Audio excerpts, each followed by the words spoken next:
I didn't know about bed and breakfast until about just 2 years ago.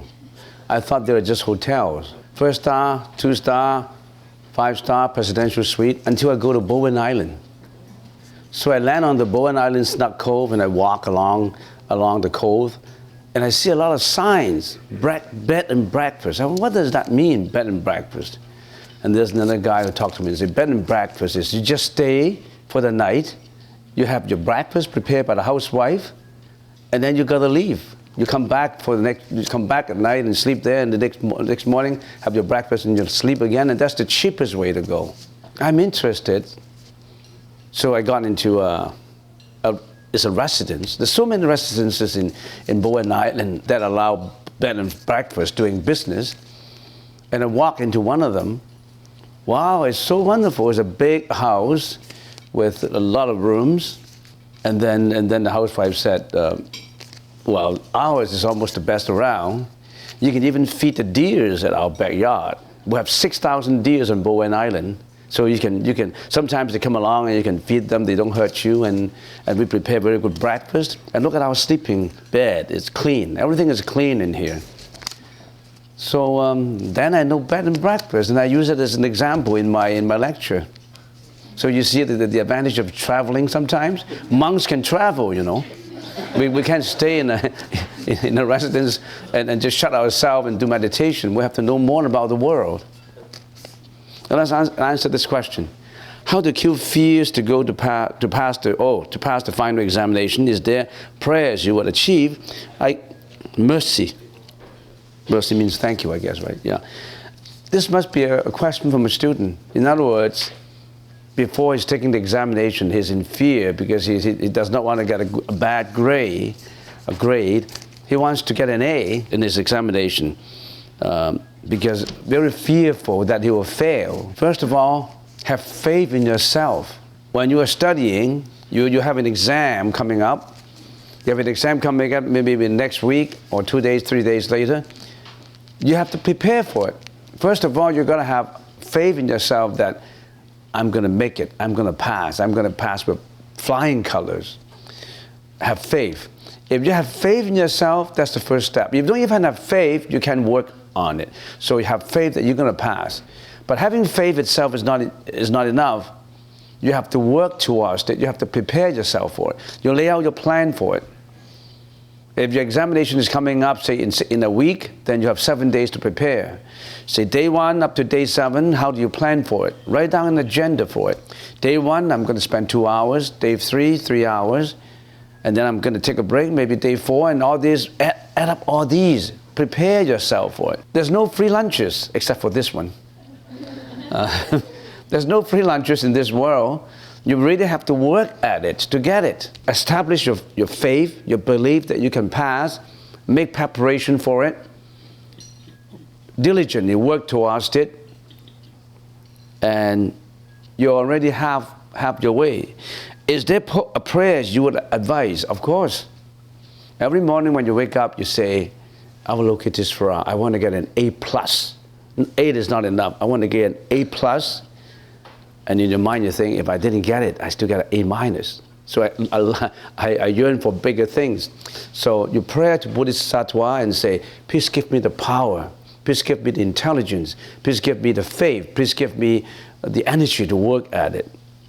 Once you're conjuring up all these thoughts, you are building up your preparation psychologically. Everything, whatever the mind can conceive, the mind can do. The mind can carry out good actions, bad actions. The mind can carry out anything you want.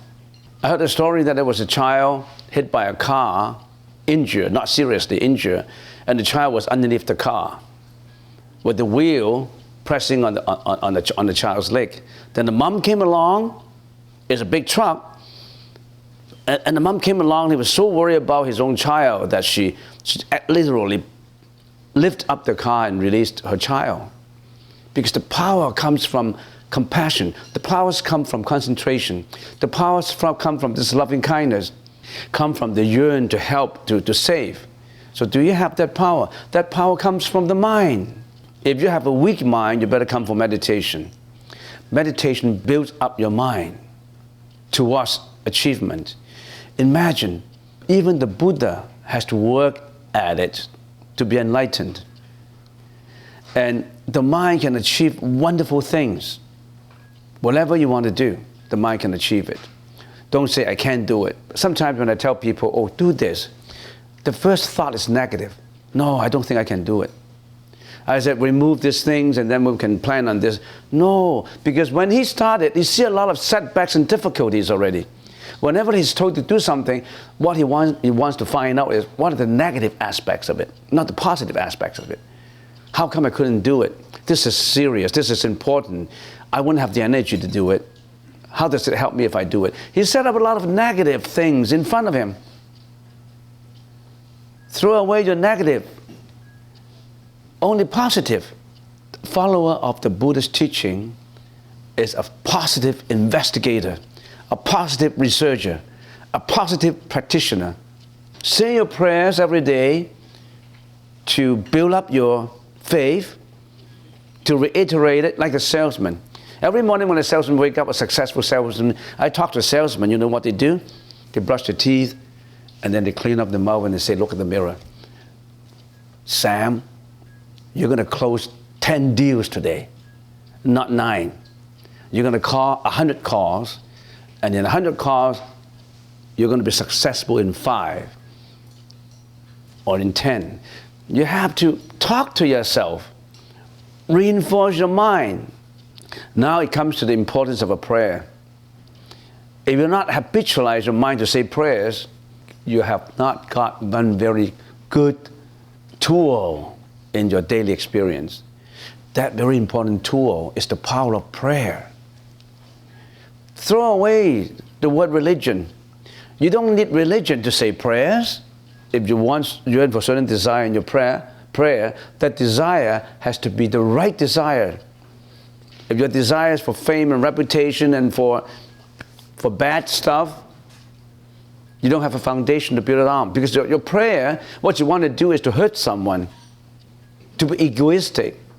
Oh yeah, if you say your prayers enough, even the bad stuff, you can achieve it. You know what Hitler did? Every day he's reinforcing himself. He reinforced himself by all these orders and all this exercising. He's reinforcing himself to the bad things. Reinforcement is absolutely important. I don't want to go on too deep because I tend to extrapolate and go on and on and on, and I will have to go home, I guess, right? Next question. Would you please explain the difference between thoughts and consciousness? Since they are both related to the mind, I don't understand the distinction. Thought relates to the initial stage. When your eyes see something, the first thought comes up is that image flashes in your pupil and gets into your mind. And then your mind starts to analyze, hey, this is red, this is green, this is round, this is a square. And then it continues with the thought that I know this guy, this is John. It gets more and more into it. That thought is more or less in the initial stage. When it goes through more and more, it gets into the 6th consciousness and the 7th consciousness and the 8th consciousnesses. So that gets into deeper and deeper in your thinking. So there's an initial stage, an intermediate stage, and a final stage. And of course, in the process of thinking, you also have the storage consciousness, which store everything in your alaya consciousness. That stores up your seeds, your energy, your latent energy. All your latent energy gets stored in there, and if it's find its outlet, it will be expressed. When it's expressed, it becomes volitional speech, volitional action, and volitional thought. So consciousness is more of a grand scale, it's more of a behind scene, and thought is more of an initial analysis, investigation. And in other words, thought is the clerical staff at the front end, contacting the customers, and you talk to the customers. And they even go in the second process of getting back to the cabinets to pull out the file. Here's Mr. A, he pulls out a file, pulls out that file, and then talk to the customer. And then flip the file open. Oh, you're Mr. A. Oh, you have done this and that before. We have a history of 10 years with you, and our services have been good to you. All these other things relates to the consciousness. You see how scientific it becomes? in your mind. You know how the Buddha explains consciousness? There's so much more to learn in the Buddha's teaching. But unfortunately, not a lot of people, maybe they don't know, maybe they're not interested. If you're being born in the world and you don't want to know about the Buddha's teaching, you haven't used up your time to venture into something really valuable. In other words, you've gone into a mountain, you already have in the doorstep of a cave, and you know there are treasures inside. You don't even want to push the door through to get through into the door to get to the treasures. You just walk by. What a waste. Get into the cave to get the treasures. And once you get into the cave, and then you know more and more, there's another world inside. You find more. Get this treasure hunt, and we call it a spiritual odyssey. It's like an odyssey to go through an enlightenment path. Can you please explain why shame is a useful mental state? Shame is a morally good perspective, aspect. You know why? If you have shame, you feel sorry about it. You have done something wrong and you feel shameful about it. There are people who don't feel shameful. I have killed someone, for example. I have to kill him because I don't like him. He's not shameful. But someone who kills someone says, oh, I'm sorry, I killed him because at that moment I didn't know that I performed it. I shouldn't have done it. Whenever you've done something wrong, it's very important that you feel shameful about it. So that if a child has committed something wrong, and he already said, oh, sorry, I'm shameful, I don't want to do it again. Don't continue your punishment. You shouldn't have done it. You do this, you do that, you do that. You're shameful, a shame on you.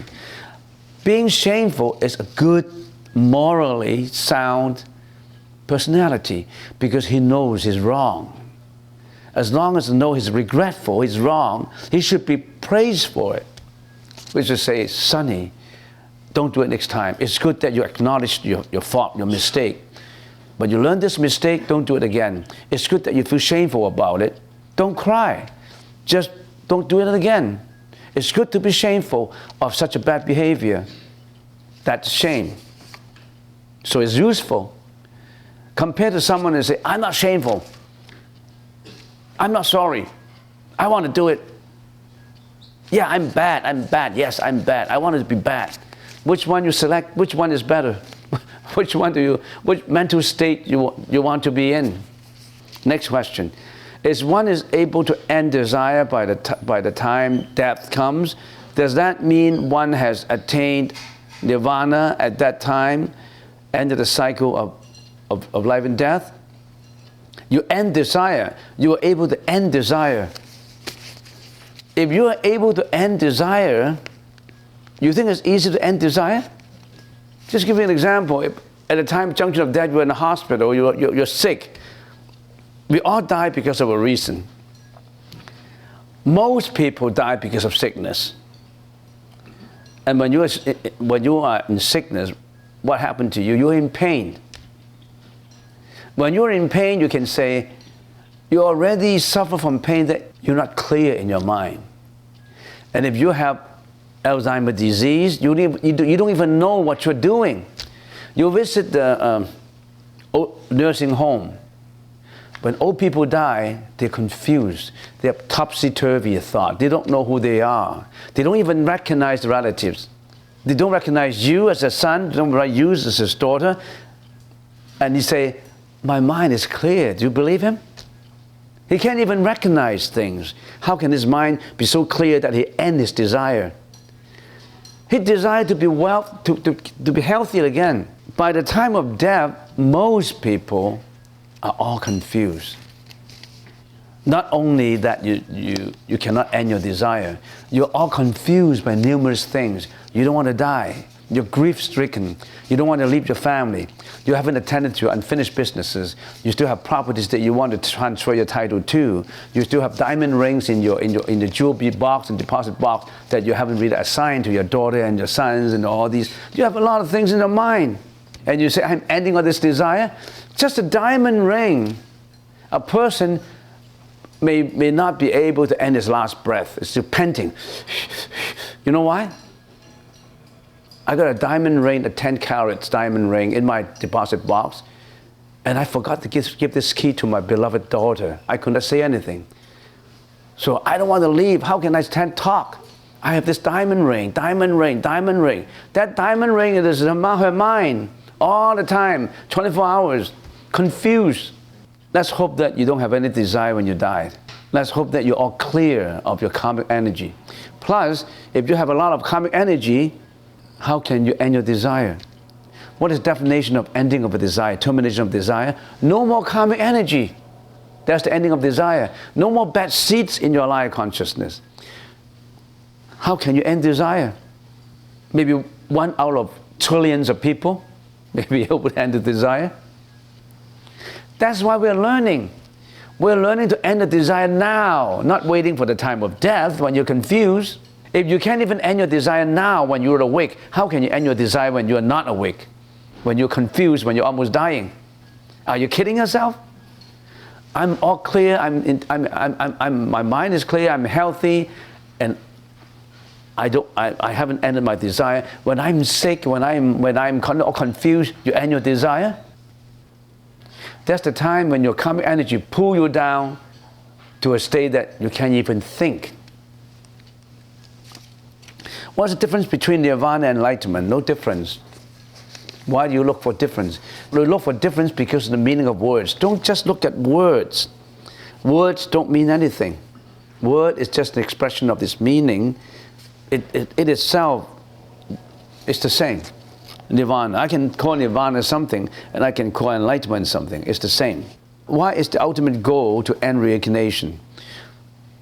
Well, if you don't want to end reincarnation, you reincarnate all the time in the 6th path of reincarnation. And some people say, in the next life, I will be human again.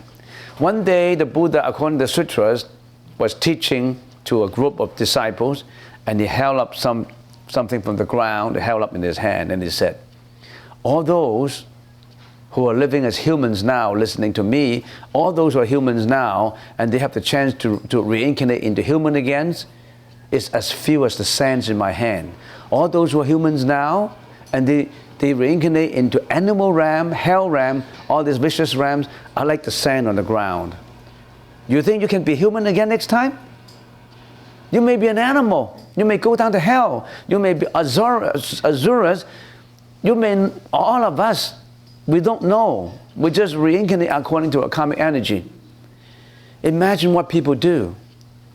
You open up newspapers, murdering, killing, sexual misconduct, lying, cursing, genocide, war, murders, committing suicide, raping. You know you can reincarnate into human again next time, you're sure? We don't know. We don't know. So, if you can end reincarnation, that is where you are clear of all your karmic energy to pull you down to reincarnation. When you are clear of that karmic energy, that means you're free, you're emancipated, you're liberated from it. Isn't it good? You don't have to go to the animals ram, the hell ram, the ghost ram, humans ram. Why do you want to be human again? I want to be human again so that I will be a rich guy, and I have a beautiful wife, I have a mansion, I have a car, I have a yoke, I have all the best things in the world. And then you commit all these crimes again, all these bad deeds again. Okay, so thank you so much for lunch. It was delicious. Is there a way to stop the feeling of irritation from bad sounds and smells? You have to learn meditation to know more about it.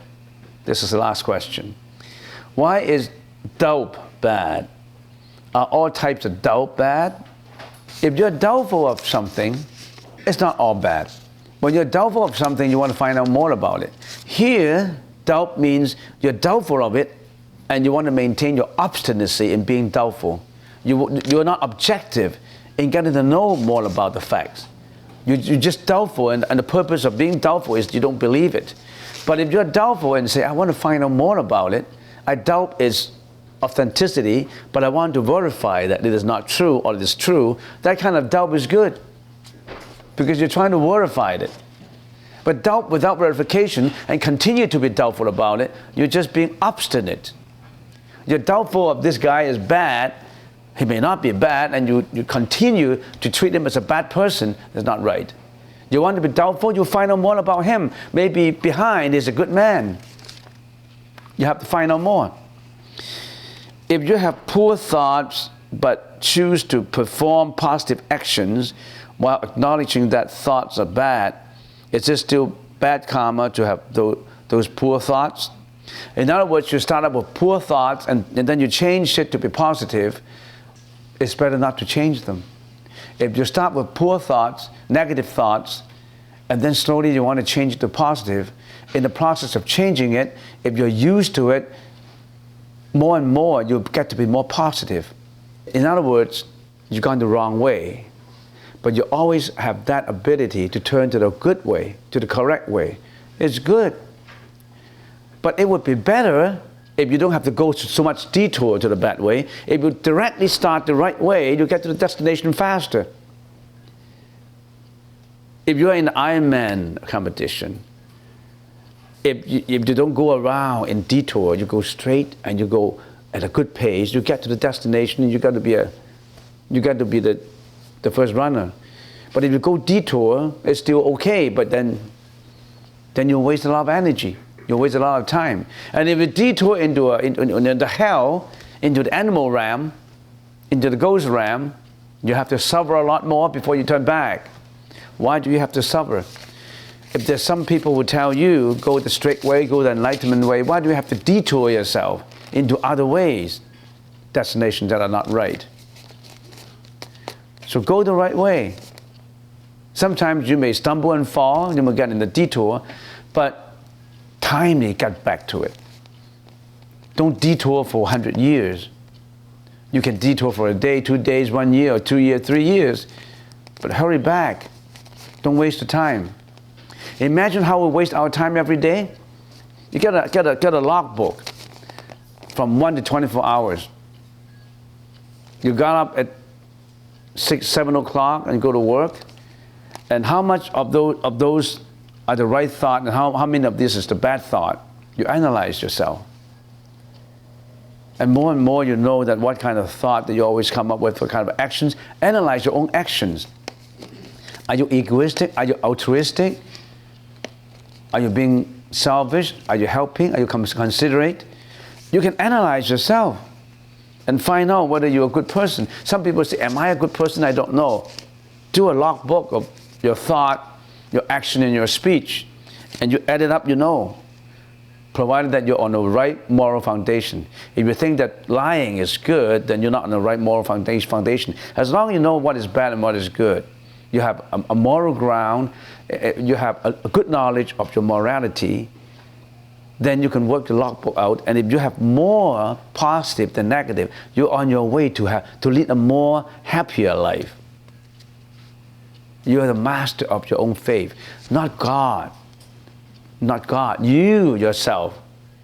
You are the God inside of you. There was a flag flying in the air, a flag. One monk said, hey, look at that flag. That flag was moved by the wind. And another monk said, no, you're wrong. That flag is moving itself, not by anything. He is moving himself. The flag is moving himself. The other guy, no, the flag is moving by the wind. And this another enlightened monk, and he said, no, that flag is not moved by wind. That flag is not moving by itself. Your mind is moving.